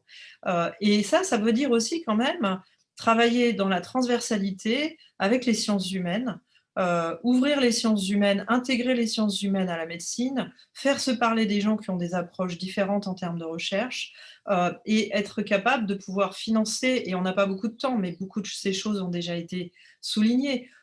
Les financements sont très difficiles à obtenir pour ces approches, pour des travaux autour des soignants, autour de leur souffrance et dans des approches non conventionnelles. Donc, il va falloir que tout ça change pour qu'on puisse avancer, en effet. Et je pense que c'est important de se mobiliser pour ça parce que je crois qu'on n'a pas encore fait le tour de la compréhension intime de qu'est-ce que c'est que la souffrance des soignants. Et je pense qu'il faut… Alors bien sûr, on a tous ces chiffres abracadabrants, enfin, 50% des soignants sont en burn-out. Peut-être que 50% des soignants ne sont pas tous dans la même situation de difficulté et que pour certains, on peut y répondre par de la formation, mais pour d'autres, on va y répondre par de la prise en charge médicale et je pense qu'on a encore un énorme travail à faire là-dessus. Pour continuer sur la méditation de pleine conscience, et très rapidement, parce que j'imagine qu'il ne me reste pas beaucoup de temps, l'expérience qu'on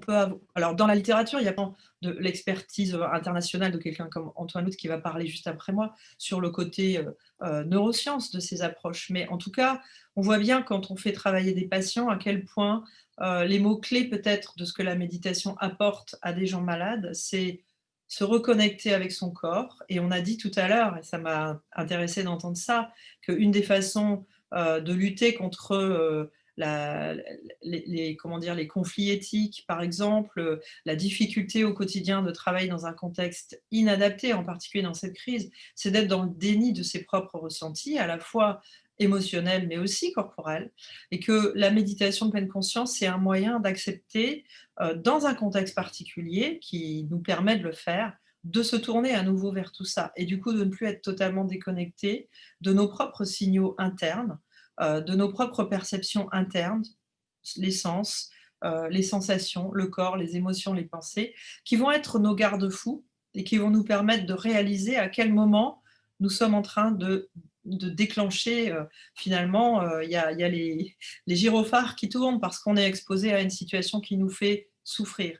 Et donc, la première étape pour prendre soin de soi-même, c'est sans doute ça qu'apporte la méditation. Et puis ensuite, ce que je voudrais dire, c'est que au-delà des approches de méditation de pleine conscience développées par Jon Kabat-Zinn, il y a d'autres approches qui contiennent d'ailleurs tout à fait intégralement la compassion et l'autocompassion, mais il y a aussi des approches spécifiques sur ces problématiques de compassion et d'autocompassion qui, à mon sens, doivent être intégrées dans ces programmes.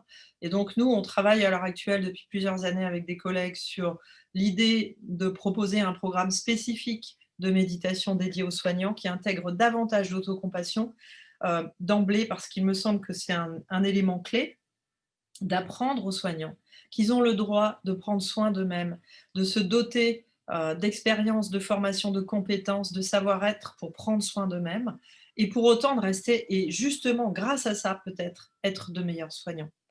Et pour finir, je voudrais peut-être ouvrir la discussion sur un sujet qui, à mon sens, n'a pas été encore abordé ce matin, même si je partage beaucoup de choses, beaucoup des choses qui ont été dites. C'est dire que je pense qu'en France, on a un problème par rapport à des universités, à la formation médicale internationale. On n'est pas dans le coup, quoi. On est en retard par rapport à d'autres pays sur la formation à la santé. Aux États-Unis et au Canada, par exemple, à McGill, ça fait 10 ans qu'on enseigne la méditation pleine conscience aux soignants. Depuis 2015, c'est intégré dans le programme obligatoire des étudiants en médecine. En Australie, à Rochester, aux États-Unis, dans des centaines de facultés. Donc, je pense qu'il va falloir qu'on arrive à rattraper quelque part, et il y a des tas de gens qui font des tas de choses merveilleuses en France pour faire avancer cette question-là. Mais concrètement, je pense que nos programmes universitaires de formation n'ont pas intégré pour moi aujourd'hui qu'on avait changé de paradigme et que la profession de santé aujourd'hui, on n'est plus dans un modèle paternaliste de la santé, on est dans du médecin ou du soignant, on est dans un modèle dans lequel le soignant va être à l'écoute, partager, contribuer à la décision partagée, être à l'écoute de la souffrance du malade, mais aussi prendre en considération ses propres ressentis. Et le retour à finalement des théories du care qui ont été écrites il y a des années finalement, hein, mais c'est drôle, c'est comme la mode, les jupes rallongent et raccourcissent, mais on a l'impression qu'on voit revenir des approches qui existent déjà. Mais la réintégration de ces approches dans le quotidien des soignants doivent probablement faire accélérer la transformation des formations, la transformation de la formation initiale et la transformation de la formation continue, à mon avis, pour qu'on puisse davantage avancer, en sachant que ce qui est difficile, c'est que former un soignant, ça prend des années, que ce soit une infirmière, une aide-soignante, c'est au moins 2, 3, 4, 5 ans, et des médecins, c'est plus de 10 ans, et que donc il faudrait idéalement avoir une vision très en avance pour pouvoir plus rapidement faire changer le système. Voilà. Et puis enfin, comme je vois que c'est partagé sur le chat, c'est vrai que je voudrais juste dire que je ne pense pas que la période sanitaire actuelle, si difficile soit-elle, soit le meilleur moment, on va dire, pour plonger l'ensemble des soignants dans de la méditation pleine conscience, sans savoir pour qui, pourquoi, comment, et de quoi les gens souffrent et de quoi ils ont besoin. Donc, j'insiste vraiment sur, et je trouve ça vraiment fabuleux qu'il y ait un certain nombre d'études à grande ambition qui soient financées sur cette question. On doit mieux comprendre ce qui se passe et on doit surtout être capable de savoir qui a besoin de quoi. Et en ce qui concerne les pratiques méditatives, c'est vrai que les proposer comme une petite découverte autour de comment je suis, est-ce que je peux prendre 10 minutes de pause pour prendre soin de moi, qu'est-ce que ça veut dire prendre soin de soi, et le proposer sous forme de petites bulles de découverte de la pratique méditative. Moi, il m'a paru que c'était responsable et raisonnable de le faire. Et donc, on a proposé ce programme, en effet, gratuit, qui est accessible à tous les soignants, qui permet peut-être de se poser la question de savoir de quoi j'ai besoin et comment je pourrais prendre soin de moi dans cette période, dans cette crise sanitaire. Mais en effet, je pense que la pratique de la méditation, ça doit plutôt être quelque chose de préventif et plutôt placé, en tout cas pour moi, c'est ma vision, elle peut se discuter dans la formation initiale et continue des soignants pour que dans des situations de crise comme celle que l'on vit actuellement, on soit armé pour pouvoir répondre à cette être dans un engagement collectif, mais ne pas y laisser trop de plumes. Voilà. Donc j'ai envie de m'arrêter là peut-être et puis de prendre part à la discussion si on a le temps après. Merci Corinne pour cette belle intervention centrée sur la pleine conscience, hein, c'est le cas de le dire. Alors, donc du coup, si je peux me permettre, bon, votre outil pour les soignants est en lien sur le site SPS. Et je voulais citer aussi votre petit ouvrage aux presses universitaires de France, parce que vous êtes trop modeste pour le citer. Qui reprend toutes les données scientifiques sur la pleine conscience. Moi, je l'utilise au quotidien et je le conseille aux patients. Donc, vraiment, c'est vraiment un outil très, très concret, très pratique. Peut-être du coup, Florence, au-delà du que sais-je, qui est très généraliste, c'est vrai qu'il y a aussi un ouvrage qui est sorti en 2017 que j'avais écrit sur ce sujet aux éditions de Bock et qui était vraiment plus directement destiné aux soignants pour essayer de faire un petit résumé de ce qu'on connaît ou de ce qui était l'état des lieux en 2017 sur cette question-là et qui peut peut-être intéresser en effet les gens qui nous écoutent. Donc, du coup, on relaye les ouvrages sur le site de l'association, hein. Bien entendu, ça fait partie des outils, hein, des outils de formation et puis d'apprentissage. Hein. Donc, je vais passer la parole au dernier intervenant, Antoine Lutz, hein, qui va vraiment s'articuler très bien avec vous, Corinne, autour de la pleine conscience. Donc, Antoine, vous êtes chercheur en neurosciences à Lyon, à l'INSERM, hein, également expert en méditation de pleine conscience.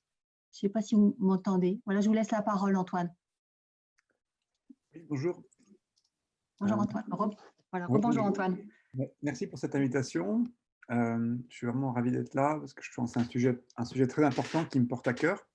Peut-être en 10 minutes, là, je vais peut-être aborder 4 points peut-être vous présenter un peu mon parcours et sur mon parcours de chercheur, vous faire un bref état des lieux de quelques des résultats cliniques sur le thème pleine conscience et burn-out en médecine. Vous parler un peu plus des mécanismes peut-être psychologiques et de neuroscientifiques sur la méditation. Et à la fin, je peux aborder rapidement témoigner un peu de certains des efforts que l'on fait à Lyon, à l'université, autour de cette question-là. Voilà, donc je suis directeur de recherche au Centre de neurosciences de Lyon.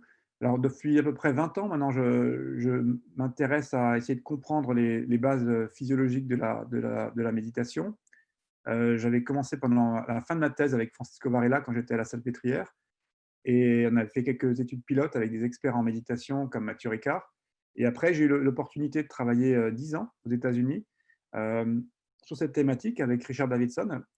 Et pour revenir un peu sur ce que disait avant Grégory, c'est vrai qu'aux États-Unis, quand il y avait un intérêt un peu plus précoce pour ces thématiques, notamment grâce à la création au NIH d'une branche du NIH qui est le National Center for Complementary and Integrative Health. Donc, comme ça a été dit avant, c'était créé en 98 et ils ont un budget annuel de plus de 150 millions de dollars. Et assez tôt, ils cherchent vraiment à comprendre un peu les mécanismes de toutes les approches complémentaires, aussi bien pour séparer le bon grain du mauvais grain et aussi comprendre les mécanismes et pouvoir quantifier. Et dans ce contexte-là, on a eu 2 fois des gros contrats donc du NIH pour créer le premier centre d'excellence aux États-Unis pour étudier les bases neurophysiologiques de la méditation. Et en 2013, je suis retourné en France et donc là, j'ai lancé depuis plusieurs études, notamment une grosse cohorte en cours avec Gaël Chedela, dans le cadre d'un consortium européen sur le thème de méditation et vieillissement. Et donc là, on essaie de comprendre comment est-ce que la méditation pourrait pourrait développer des facteurs psychoaffectifs protecteurs contre les maladies neurodégénératives. Donc ça a été c'est une grosse cohorte qui est en cours. Voilà. Alors, pour préparer un peu cette intervention, j'ai revu un peu la littérature qui existe sur pleine conscience et prévention du burn-out ou de l'épuisement chez les médecins. Et il y a une méta-analyse très, très intéressante dans Lancet qui a été publiée en 2016 qui fait l'état de l'art de toutes les interventions non médicamenteuses pour prévenir l'épuisement émotionnel, la dépersonnalisation, le burn-out chez les médecins. Et ce qui était intéressant dans cette méta-analyse, c'est qu'ils ont séparé notamment la contribution spécifique des interventions de pleine conscience par rapport à l'ensemble des cohortes. Et ce qui ressort de cette étude, c'est que, d'une part, les approches non médicamenteuses ont un effet protecteur pour les médecins, mais surtout que sur les mesures qu'ils ont étudiées, donc l'épuisement émotionnel, la dépersonnalisation, on voyait systématiquement un effet supérieur les interventions de pleine conscience. Donc, par exemple, sur 12 études randomisées cliniques et 28 cohortes étudiées étudiant l'épuisement émotionnel, ils trouvent en moyenne un effet positif significatif d'une amélioration de 2,65 points sur ces échelles, alors que les 10 études de pleine conscience qui travaillaient qui étaient dans ce pool d'études, ils trouvent en moyenne un effet de l'ordre plutôt entre 8 et 6 points de réduction. Donc c'est vraiment beaucoup plus efficace de ce point de vue-là. En termes de dépersonnalisation, c'était comparable aussi, je retrouve les chiffres, mais enfin, c'était aussi plus efficace de manière significative pour la pleine conscience. Donc ça, je pense que c'est intéressant de pouvoir déjà témoigner qu'il y a des données dans la littérature, même des méta-analyses, qui permettent de détailler l'idée que la pleine conscience peut avoir un effet pour le bien-être des soignants. Alors, moi je ne suis pas médecin, mon expertise, c'est vraiment sur les bases, les mécanismes psychologiques. je m'intéresse beaucoup aussi à la phénoménologie de la méditation et j'essaie comme ça de comprendre, de développer des marqueurs comportementaux, des marqueurs neurophysiologiques pour comprendre les mécanismes d'action de la pleine conscience. Donc peut-être je peux vous en dire quelques mots rapidement. Comme Corinne l'a très bien décrit, il y a plusieurs mécanismes en jeu. Souvent, la première dimension qui est entraînée, la première capacité qui est développée, c'est une capacité attentionnelle de prise de conscience. Et un outil très souvent utilisé, c'est un ancrage dans le corps, dans les sensations. Et ça permet pour la personne d'être beaucoup plus connectée avec soi-même. Donc, c'est presque aux antipodes de la dépersonnalisation, hein. On rentre dans l'expérience, dans le ressenti. Et ça permet à ce moment-là d'observer la conscience ou l'attention en mouvement spontanément et de pouvoir comme ça réguler des automatismes affectifs, cognitifs, qui souvent nous amènent à répondre de manière automatique, soit par le rejet, soit par l'agressivité à des situations d'incertitude, des situations de stress. Et donc, avec ces pratiques, ce que l'on apprend, c'est d'abord l'ancrage, de développer la métacognition et de changer la relation qu'on a ensuite aux émotions difficiles. Pouvoir apprendre et à changer tous ces comportements automatiques d'évitement. Et pour ce faire, des mécanismes importants, c'est ce qu'on appelle la diffusion cognitive ou le décentrage, c'est-à-dire de comprendre que beaucoup de des processus affectifs et ces pensées, ce sont en fait surtout des phénomènes mentaux, et donc il n'y a pas forcément de besoin de réagir comme c'était solide et réel. Donc ça, c'est des mécanismes clés qui ont été étudiés. On peut trouver des effets de l'entraînement de la pleine conscience sur ces processus. Et comme l'a dit très justement Corinne, il y a un autre point très important, c'est que la pleine conscience ne va pas simplement être utilisée pour réguler des expériences difficiles, mais il y a aussi tout un nombre d'approches, dont la pleine conscience, pour développer des capacités beaucoup plus positives. C'est-à-dire que ce n'est pas simplement bien-être, ce n'est pas simplement réguler le mal-être. C'est aussi développer certaines qualités positives d'appréciation, de rapport d'appréciation de soi, de bienveillance pour soi, de soins pour soi, de soins pour les autres. Et donc, il y a un autre champ de recherche, c'est de développer plus cet aspect positif. C'est la cultivation d'habitudes mentales qui vont permettre d'interpréter de manière plus positive ou avec plus de sens le quotidien. Voilà, donc ça, c'est les quelques mécanismes clés qui sont dans ces pratiques. Et dans mon domaine, on cherche vraiment à comprendre l'impact de cette forme d'entraînement mental sur la neurophysiologie. Donc, maintenant, on a depuis à peu près 25 années, 30 années, plusieurs études, plusieurs techniques qui ont été utilisées en imagerie pour caractériser l'impact de ces pratiques sur le cerveau, la fonction du cerveau, l'anatomie du cerveau. Et en bref, on peut montrer qu'il y a effectivement que ce type d'entraînement, lorsqu'il est régulier, comme disait Corinne, et sur la durée assez intense, on peut voir des changements, notamment dans des régions comme le préfrontal médian ou tout le cortex préfrontal frontopolaire, ou bien les régions aussi attentionnelles et l'insula qui sont renforcées. Il y a un épaississement de la matière grise que l'on voit au niveau de l'anatomie en réponse à une intervention de pleine conscience. Voilà. Et donc, en quelques instants, je vais vous parler un petit peu témoigner un petit peu de différents projets qu'on essaie de faire avec les médecins à Lyon. Alors, comme Corinne, j'ai aidé à mettre en place avec le professeur Pierre Fourneret et Nathalie Schneberger un DU méditation et en résidentiel, donc c'est 2 fois une semaine. Et j'en parle parce que ce qui est important, c'est vraiment le côté expérience et en résidence. Donc, on essaie vraiment de transmettre pas seulement des connaissances de méditation, mais vraiment l'expérience de méditation, d'être vraiment s'immerger dans l'expérience. Et la première semaine, c'est sur plutôt la pleine conscience. Et la deuxième semaine, c'est plus sur la bienveillance et la compassion, qui, comme ça avait été dit, est pour nous vraiment important pour les personnels du soin. On a aussi commencé à mettre en place un lieu de méditation pour les étudiants de médecine en 2e année. Ça fait la 2e année qu'on le fait, ça marche très bien. Et on va continuer à faire ça. On a fait un colloque avec l'aide de la Fondation Apicil l'année dernière, avec plus de 300 médecins sont venus qui étaient intéressés par cette thématique.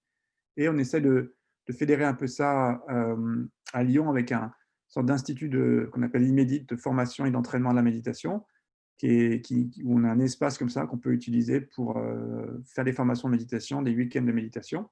Et les différentes promos qui sont passées par notre DU continuent à venir pour se former, soit sous forme de week-end ou de mini-retraite. Et on fait aussi des formations continues. Voilà, et on a mis en place, dans le cadre du Covid, quelques petites vidéos de méditation à décharger en ligne pour aider les gens qui voudraient commencer à faire ça lors du confinement.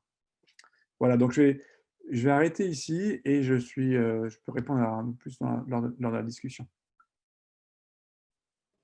Merci Antoine pour toute cette revue de littérature, sur un rappel, ce rappel sur les marqueurs phénoménologiques de la pleine conscience, sur un petit peu de neurophysiologie, hein, c'est toujours bien, même si c'est plus fondamental, mais c'est toujours intéressant d'avoir ce retour à la base. Hein.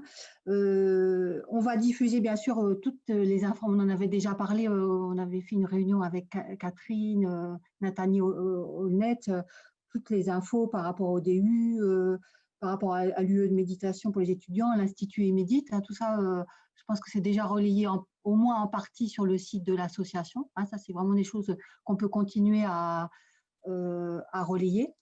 Moi, j'avais une question. Oui, je t'écoute. J'ai oublié qu'en fait, je voulais vous parler d'un tout petit, un autre chose qui s'est fait à Lyon avec les médecins qui sont passés par le DU. Ça, c'est un point important. Je pense que ce qui est important dans ce DU, c'est que ça ne va pas simplement… je pense, l'idée aussi qui est derrière ça, c'est de créer un réseau et une communauté de médecins qui vont commencer à intégrer ces pratiques dans leurs pratiques et aussi dans les milieux hospitaliers.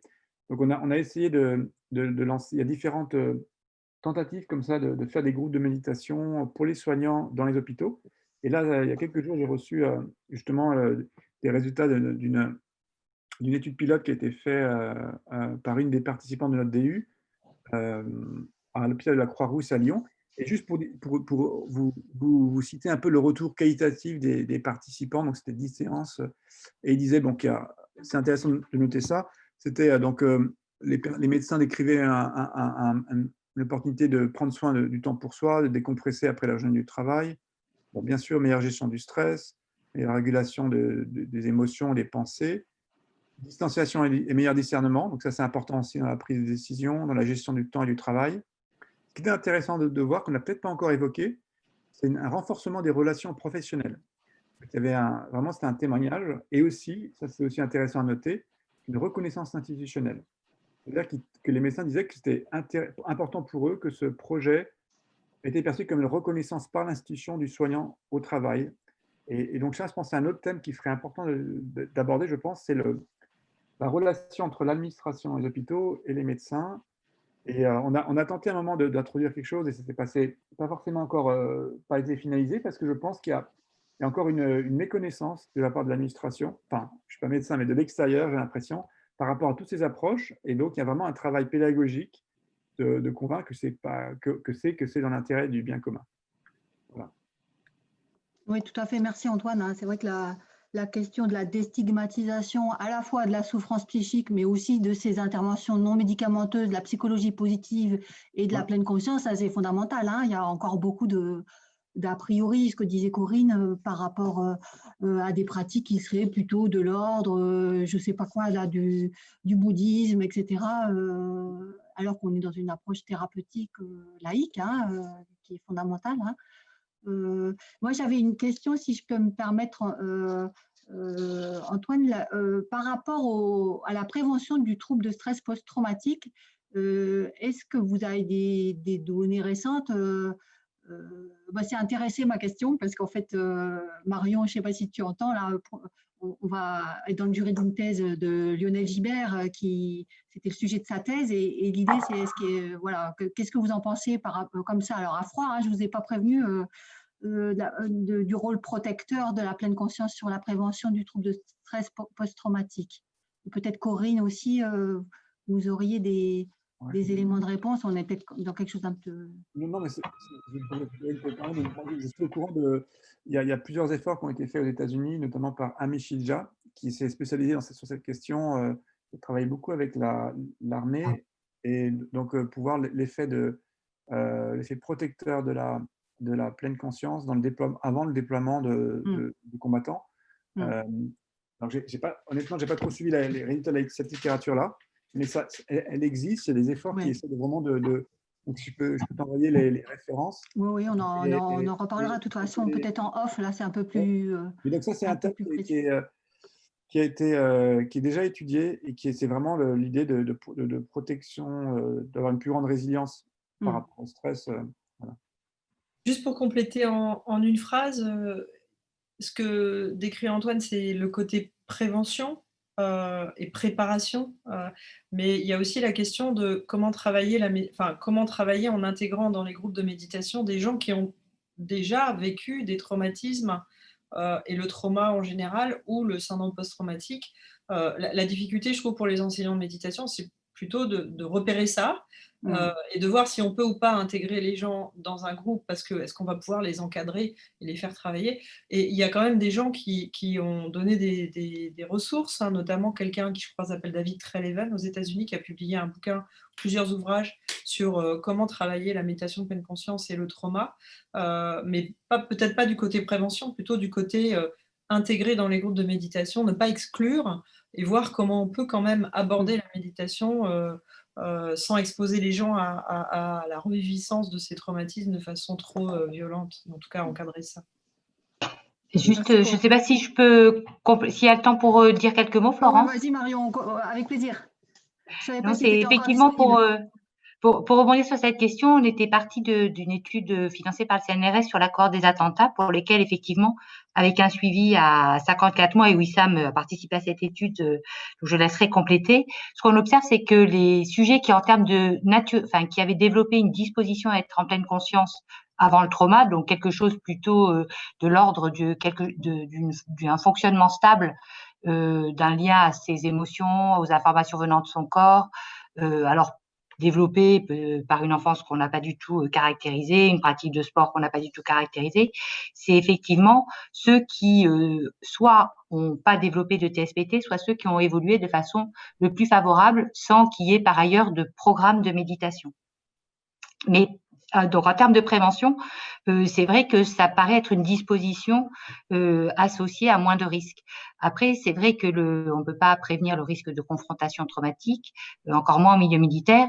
Et là, sur le plan du traitement, pour rebondir sur ce que disait Corinne, nous les militaires, on a énormément de mal à les faire méditer. D'abord parce qu'un militaire, ça ferme pas les yeux, ça s'allonge pas. Enfin, c'est pas culturellement acceptable. Alors, on a plutôt développé des programmes de plongée de pleine conscience, où le fait d'être dans une activité qui est vue extérieurement comme quelque chose de sportif, voire même de challenger, un peu challenging, permet aux militaires, en fait, de porter attention à leur respiration, à leur corps, et on a sous l'eau des réactions vraiment humainement extraordinaires, de reprise de lien à soi, de la joie. On les voit rire dans leur masque. Est-ce que pour autant, donc on travaille avec effectivement des stages de plongée, avec l'idée que peut-être en répétant tous les jours les exercices qu'on ancre par ailleurs le soir sur Terre, si on peut dire, tous les exercices sont faits sous l'eau, donc sont répétés sur Terre après, on peut peut-être stimuler un peu plus la neuroplasticité pour les aider à continuer en termes de pratiques informelles chez eux tout seuls. Mais c'est vrai que de prime abord, la méditation en milieu militaire, on a vraiment beaucoup de mal à ce que les jeunes guerriers adhèrent, ou en tout cas aient envie de venir faire des exercices statiques et pour lesquels ils ont un regard un peu plein de préjugés. Intéressant ce que tu dis sur la plongée. Moi, j'en ai fait de la plongée. Et franchement, quand on est à 20 mètres en dessous, c'est le seul endroit au monde où personne ne peut venir vous embêter. Parce que Mais il y a vraiment aussi l'intérêt porté au sens, c'est-à-dire que la contemplation, on la travaille en dernier. On est d'abord sur la respiration avec le détendeur, puis les sensations apportées au niveau de la flottaison, quand on est en fonction des profondeurs, etc. Et après, enfin, on travaille sur la contemplation où là, on rejoint cette… Mais après, tu as même 100 bouteilles, quand tu fais de l'apnée simple, quand tu dois traverser la piscine dans les deux sens et multiplier la distance par deux, ben, ça nécessite une paix intérieure pour pouvoir… C'est pas la force physique qui nous fait traverser la piscine, c'est le fait qu'on est tellement détendu qu'on arrive à rester sous l'eau longtemps et que c'est un vrai bonheur quand on arrive à le faire. Voilà, il y a peut-être des choses à développer de ce côté-là pour le grand public, hein, parce qu'il y a quand même des piscines dans toutes les villes, que c'est ouvert jusqu'à 23 heures. Il y a moyen de rajouter ça à tous les solutions qu'on avait proposées pour que les gens aient un panel de solutions pour trouver la paix. Et d'un point de vue… Ouais, je rejoins Marion et Eric sur la respiration. Moi, Florence, au détour de nos conversations quasi quotidiennes et un peu plus qu'hebdomadaires qu'avant, elle m'avait dit, écoute, Catherine, essaie la cohérence cardiaque. Donc, il y a plein de petits modules sur la cohérence cardiaque qui permet de respirer, d'inspirer. Et franchement, ce n'est pas des gros exercices, mais ça permet évidemment de se relaxer. Donc, voilà, il y a plein de petits outils comme ça qui sont aussi à disposition sur notre site qu'on a commencé à référencer, qui permettent de trouver des petits moyens de ressources. Et j'ai envie de dire, chacun a le sien. L'essentiel, c'est que la personne, que le soignant, que le professionnel de la santé trouve celui qui est le plus adapté pour lui.